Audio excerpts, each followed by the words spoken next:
Karena memang kenyataannya di Italia yang dikatakan kaya adalah petani. Dan kalau kita mau lagi lihat, itu penghasilannya luar biasa. 30.000 triliun APBN-nya per tahun. Kita hanya 2.800-an triliun. Sedangkan penduduk kita jauh lebih besar. Penduduk mereka hanya 60 jutaan.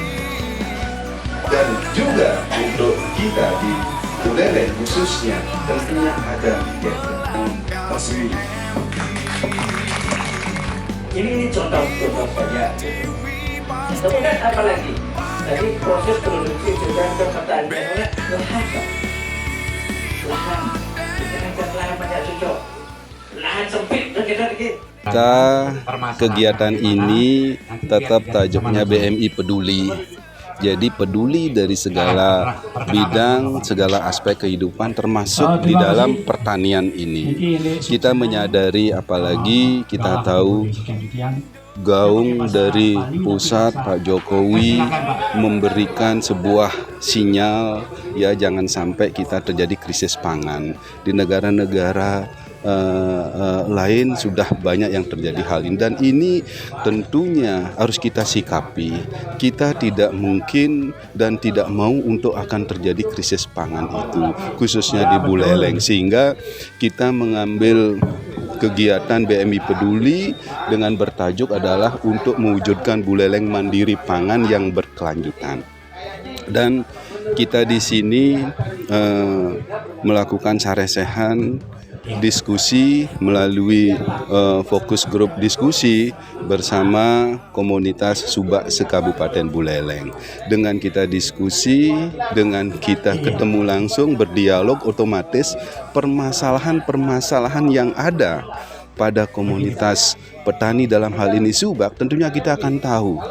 Disinilah kita akan diskusikan sama teman-teman, dan nanti ini akan menjadi bahan sebagai bentuk wujud partisipasi kita untuk menyerap aspirasi dari kelompok petani. Petani ini penting sekali. Petani ini bagi saya adalah kelompok yang sangat mulia. Bisa dibayangin deh, bagaimana kalau petani itu tidak ada. Bagaimana kita semuanya masyarakat ya sangat membutuhkan sekali yang namanya petani, yang tentunya menghasilkan pangan yang setiap hari untuk bahan sebagai konsumsi kita. Nah, inilah yang menjadi kesadaran kita dari BMI peduli terhadap kondisi pertanian ini, dan kita pun juga menyadari Buleleng ini potensi untuk pertanian luar biasa.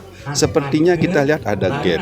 Kita memiliki kekayaan sumber daya alam yang luar biasa, yang bagus, yang baik, tetapi kenyataannya petani belum terwujud sesuai dengan tujuan kita, yaitu masyarakat yang sejahtera. Nah, inilah bagaimana kita mencari titik temu solusi dari sebuah gap, adanya ketimpangan antara harapan dan kenyataan yang memang saat ini dialami. Saya yakin dengan diskusi yang memang kita lakukan, yang langsung turun berdialog dengan komunitas Subak yang berkecimpung dalam lingkungan petani, permasalahan-permasalahan yang ada kita akan rangkum dan kita akan berusaha untuk memberikan jalan solusinya. Dan ini nanti jelas akan sebagai bahan, sebagai wujud aspirasi petani Kabupaten Buleleng ini.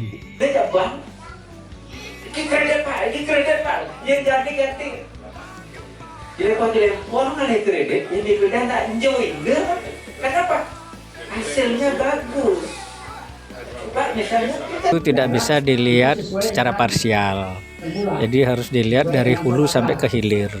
Misalnya yang di hulu itu penyediaan sarana produksi, alat, mesin pertanian. Nah, ini kan sudah disediakan oleh pemerintah, bansos-bansos banyak. Tapi selesai sampai di sana, tidak diteruskan.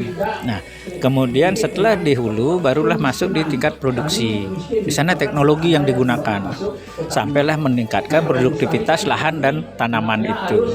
Nah, proses yang terakhir ini adalah yang hilir tadi. Keluhan petani adalah pada saat produksinya tinggi, itu harga turun. Disinilah peran pemerintah. Satu, pemerintah harus memproteksi harga, khususnya produk-produk yang memang itu menjadi sumber pokok dan mempengaruhi masyarakat banyak. Nah, inilah peran diproteksi. Seperti apa caranya? Pemerintah berperan di sana. Pemerintah memiliki perusahaan-perusahaan daerah. Nah, perusahaan daerah lah di sana. Yang kedua, pemerintah atau siapapun nanti yang ada di perusahaan-perusahaan daerah ini harus memiliki jiwa entrepreneurship, bisnis. Jangan hanya sifatnya jual beli saja, tapi ada bisnisnya, sudah membuat sejenis bisnis plan, misalnya 5 tahun ke depan, kalau misalnya untuk padi atau produk-produk pangan lainnya, 5 tahun ke depan kira-kira ada berapa banyak di Buleleng ini, itu sudah dipetakan. Dan harga ya jangan lagi sampai kalah dengan tengkulak. Dengan pertemuan hari ini, mari kita bekerja sama, baik dari KTI, pemerintah, dan kami di DPRD. Artinya ini merupakan PR kita bersama gitu ya, dan masalah di hilir petani di pasca panen untuk penjualan hasil panen mereka ya memang di sini memang belum maksimal. Jadi harapan saya selaku anggota DPR kembali lagi kita berharap perusahaan-perusahaan daerah itu bisa dioptimalkan.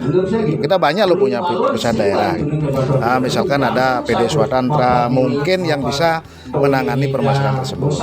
Makanya setiap kita turun kita selalu menggandeng dinas terkait, diantaranya dinas pertanian, dinas koperasi, terus ada dinas ketahanan pangan. Nah, kenapa harus ada koperasi? Pemikiran kita ya seperti itu untuk kedepannya, bagaimana koperasi ini bekerjasama dengan pemerintah untuk lebih aktif lagi, memikirkan hasil pertanian. Kami sangat salut, kami menunggu bapak-bapak yang mau akan mengadakan pertemuan-pertemuan seperti ini, karena masukan-masukan dari Kelian Subak atau dari majelis itu banyak masukan-masukan. Kalau bisa nantinya masukan-masukan itu diakomodir dan nanti diajukan ke di mana di kabupaten atau di provinsi atau di dinas pertanian yang lain atau dinas-dinas yang lain.